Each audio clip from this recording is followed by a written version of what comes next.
Today is a massive day. Last night was winter solstice, which means that winter has officially began. But then again, you could have lied to me because for the last month I've been freezing my butt off out here. But more importantly, the NBA season comes back tonight, which is massive. But I guess there's one other big news. We finally got a new stimulus package. But the only thing that we're missing is a name for it. We had the Heroes Act, we had the CARES Act. What should we call this one? I'm thinking the BLTN. Better late than never act. Let's go. What's going on, people? It's your boy Kalechi back with another video. If this is your first time around these parts, hit that subscribe button. If you enjoy anything that we talk about in this video, hit that like button.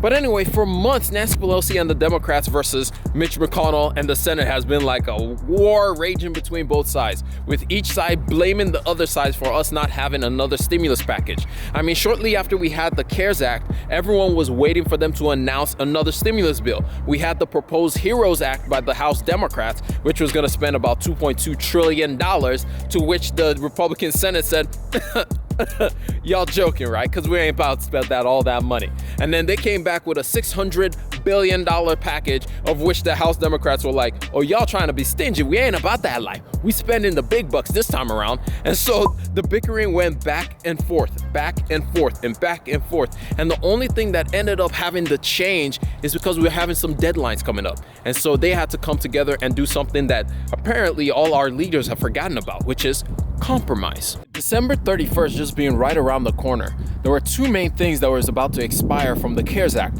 One was eviction moratoriums, which means that a lot of people were about to be kicked out of their house because they can no longer afford the rent because, you know, unemployment. And then two, the other thing was the extra unemployment benefits that a lot of people got from the CARES Act was about to run out.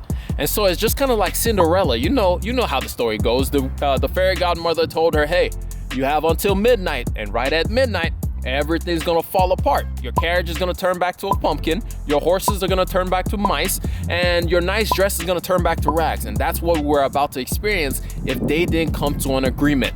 But they did, some way, somehow, because guess what?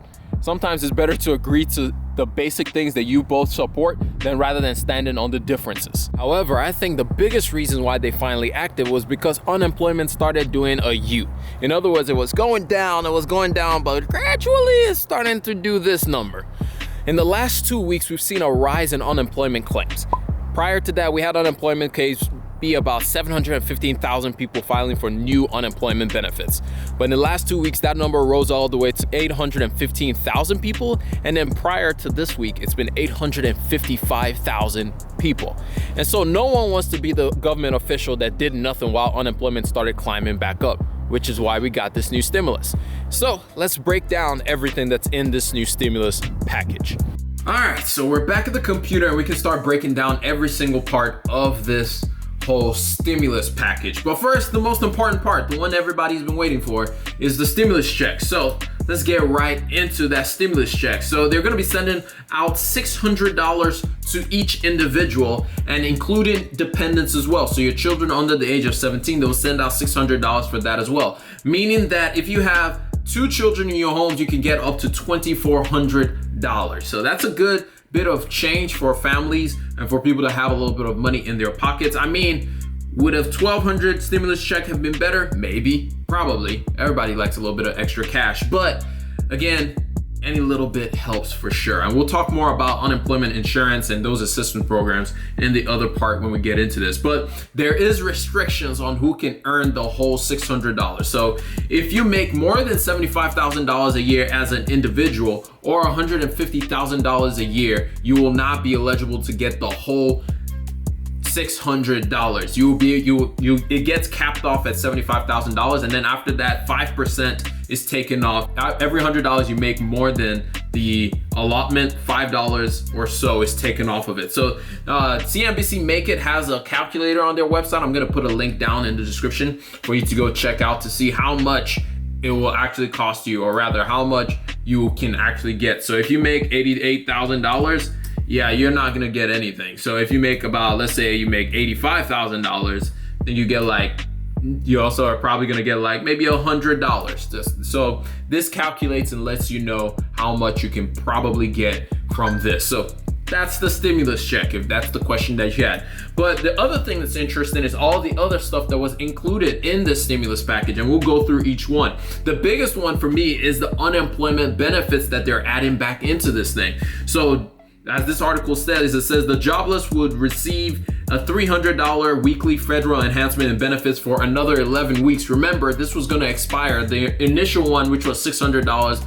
a week, was going to expire at the end of this month. That has dropped down from $600 to $300, and that has been extended from December to go all the way till March 14th. And then again, the hope is that they will have another package put together if the economy is still not back on its feet, which it probably won't be because we just literally just had a vaccine. So the economy is not going to go back to normal anytime soon. And then part of that, they also added in small business loans. So the PPP program is coming back. They're going to try and make sure that it's actually going to the right places this time around, but they're including more money for the PPP program to ensure that people who actually need it get it. But an interesting part of that is it's carving out about $12 billion to go to minority-owned businesses, because with the original PPP program, a lot of minority-owned business could not qualify for the loans. Not because they couldn't qualify for the loan itself, but because they couldn't do businesses with banks. And if you don't have a history with a lot of the banks that were giving out the loans, you weren't gonna get any of these benefits, which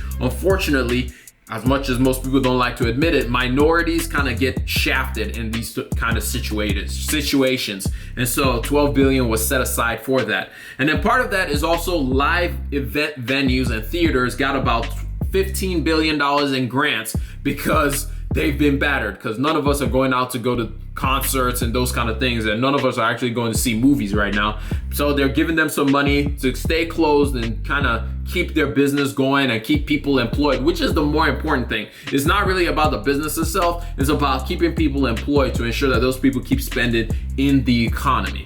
So the next one that I really liked is funding for schools and childcare, because one of the things that happened through this coronavirus pandemic is a lot of schools had to cut a lot of funding, had to find areas to nip and tuck and cut funding for different things. So it's great that they're giving about 82 billion dollars to schools K through 12 and to some colleges as well. So moving on from there, rental assistance. This is another one that's really, really massive and really, really big for me to see that they're actually going to do some rental assistance. This is a first ever of its kind where they're going to actually provide $25 billion in rental assistance to those who actually need it. So that's pretty dope. There's also some assistance for SNAP, which is the Supplemental Nutrition Assistance Program, where they're actually increasing the amount that people will get. And then from there, we have vaccine help, which they're giving hospitals about $20 billion to ensure that they're able to give treatment to people. And also they're giving another $8 billion in vaccine distribution money to ensure that the vaccines are getting to those who want to take it and are willing to take it, and it's available to the general public. And then another part of this, which it's not in this article, but an interesting part of this is it's also making way to ensure that people who have to go out of their network for insurance or anything of that sort, they won't have to pay for treatment that is due to this COVID-19 pandemic. Oh snap, I'm gonna get unmonetized and all that stuff, except I'm not monetized, so it doesn't really matter. And also, let's talk about some of the things that were not included in this bill. So the biggest one that was not included in the bill is the fact that Democrats, like I said earlier, wanted state and local funding to ensure that they're able to do the things that they need to do and they're not running out of money, because guess what? Policemen, firemen, some teachers are paid from local and state funding, and so they wanted to ensure that they had some money to spend. But Republicans said no, that they have enough money, we don't need to give them any more money. And on the other side of things, Republicans wanted lawsuit protections. They wanted liability protections for businesses so that people don't just be suing businesses left and right. And Democrats were like, no, because if we give the liability protection, then on the other hand, a lot of businesses won't do what they need to do to ensure that they're protecting their workers. So those two things they kind of let slide, and they threw those two things out. The last thing that they included in this stimulus package is 27 billion went to state highways, and airports and Amtrak got a 22 billion health-related expenses for local and tribal territory governments. Basically, airports, public transportations that have been getting battered, bruised, and hammered are get in some money to ensure that they don't go completely under. But anyway, that's all I got for y'all in this video. That's the entire stimulus package. I hope I answered questions that you may have concerning the stimulus package. Again, what should we call this stimulus package? So far, everybody is just calling it a stimulus package, stimulus package, stimulus package. I really need them to come up with a name for this thing because I'm tired of calling it a stimulus package. We had the CARES Act and we had the HEROES Act. What should we call this? I'm calling it the Better Late Than Never Act because, man, they really cut this thing close. But anyway, that's all I got for y'all. I hope y'all learned one, maybe two things out of this entire thing. And if you did, hit that like button. If you loved it, hit that subscribe button. But I'm gonna catch y'all up on another one. Remember, generosity is always greater than greed. God bless each and every single one of y'all, and I'm out. Peace. Whoosh.